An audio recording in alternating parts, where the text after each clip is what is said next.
Здравствуйте, дорогие друзья!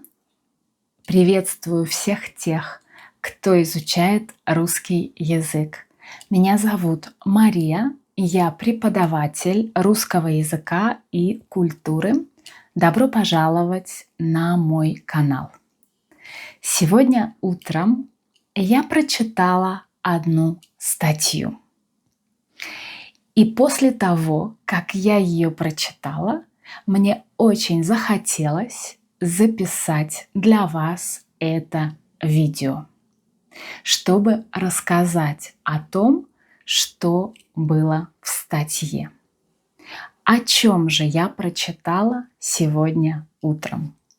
В статье говорилось о русских классиках, которые умерли очень молодыми. В статье говорилось о двух русских поэтах и о двух литературных критиках, которые были очень известны и очень любимы русским народом, и сейчас они очень любимы русским народом, но, к сожалению, они умерли очень молодыми. Они не дожили до 30 лет. Так вот, я решила, что я вам расскажу о двух из них. Я вам расскажу о двух поэтах, которые очень любимы русским народом. Возможно, вы о них слышали, вы их знаете, а может быть и нет. Первый поэт, его зовут Михаил Юрьевич Лермонтов. Вы знаете этого поэта? Он жил в XIX веке, начал писать стихи. Первое свое стихотворение он написал, когда ему было 12 лет. А в 16 лет его стихи начали печатать в литературных журналах. Но стал он известным в 1837 году, когда написал стихотворение «Смерть поэта». Это стихотворение он посвятил другому русскому поэту Александру Сергеевичу Пушкину, который был убит на дуэли. Но месяц после того, как Лермонтов написал это стихотворение, его отправили на службу на Кавказ. Он написал не только стихотворения, но также и поэмы, романы. Например, один роман, который мы читаем в школе, называется «Герой нашего времени». Обязательно к прочтению. У Лермонтова был знакомый, которого звали Николай Мартынов. Он был отставной майор, который был в отставке, то есть он больше не был на службе. И Лермонтов с ним поспорил. И Мартынов потом вспоминал, что в каждый подходящий момент он пытался поспорить с Мартыновым. Он говорил ему какие-то неприятные слова. И в итоге Мартынов вызвал его на дуэль. Они должны были стрелять друг в друга из пистолета. Но Лермонтов выстрелил в воздух. Он выстрелил наверх. А Мартынов выстрелил Лермонтову прямо в грудь. Лермонтов умер на месте дуэли. Его даже не успели отвезти к врачу, потому что Мартынов попал ему в самое сердце. Лермонтову было всего лишь 26 лет, когда он умер. Но, как я уже вам сказала, этот поэт очень любим русским народом. Давайте сейчас мы с вами прочитаем одно стихотворение, которое называется «Черные очи». Что значит очи? Очи – это значит глаза. Один глаз, одно око. Глаза, очи. Это слово употреблялось в эпоху Лермонтова. Когда Лермонтову было 16 лет, он влюбился в одну красавицу с черными глазами, и он посвятил ей это стихотворение. Но девушка не была влюблена в Лермонтова. Она была его немного старше, на 2 года, и она скорее смеялась над любовью Лермонтова.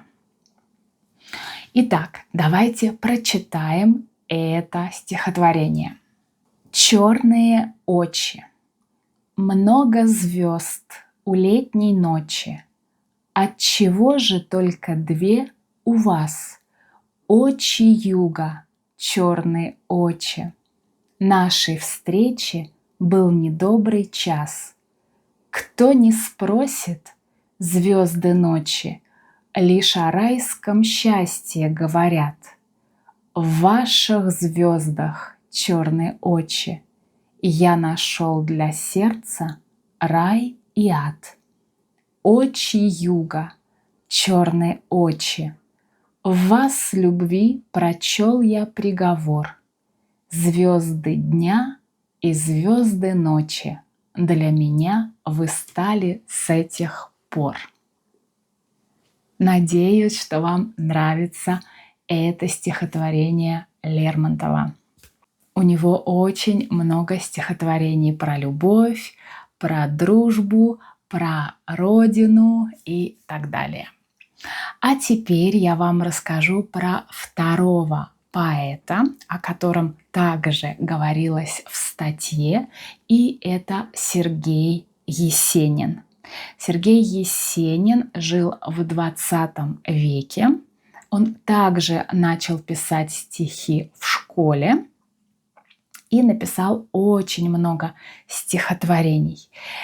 Если вам нравится слушать русские песни, я вам советую, чтобы вы нашли в Ютубе, напишите в Ютубе «Есенин романсы». И вы услышите романсы, песни на стихи Есенина. То есть стихотворение Есенина, и создали музыку, да, для вот этих стихов, и получились романсы. Они очень красивые. Если вам нравится, то можете послушать. Есенин тоже умер очень рано. Ему было 30 лет. Он начал болеть. У него очень ухудшилось здоровье. Он даже попал в психиатрическую клинику, но оттуда сбежал. И после этого он покончил жизнь самоубийством. Он покончил с собой. Его стихотворения о любви, о грусти, о родине, да, у него грустные стихотворения. Я думаю, они передают его характер, его состояние, да, его внутреннее состояние грусти и депрессии. И давайте мы с вами прочитаем одно стихотворение, которое обязательно мы, русские, учим в школе, мы его учим наизусть, и я думаю, вам оно понравится. Называется «Береза». Не знаю, знаете ли вы или нет, береза – это дерево, это символ России. У него белый ствол с черными полосками, называется береза. Давайте мы прочитаем это стихотворение. «Белая береза под моим окном принакрылась снегом, точно серебром. На пушистых ветках снежную каймой распустились кисти белой бахромой. И стоит береза в сонной тишине, и горят снежинки в золотом огне, а заря лениво, обходя кругом, обсыпает ветки новым серебром. Это стихотворение о березе, символе России, а также о зиме, о снеге, о снежинках. Это очень красивое стихотворение, надеюсь, оно вам понравилось. Подписывайтесь на канал, если вам нравятся мои видео. Приходите в Telegram-канал, где я также публикую интересные материалы по изучению русского языка.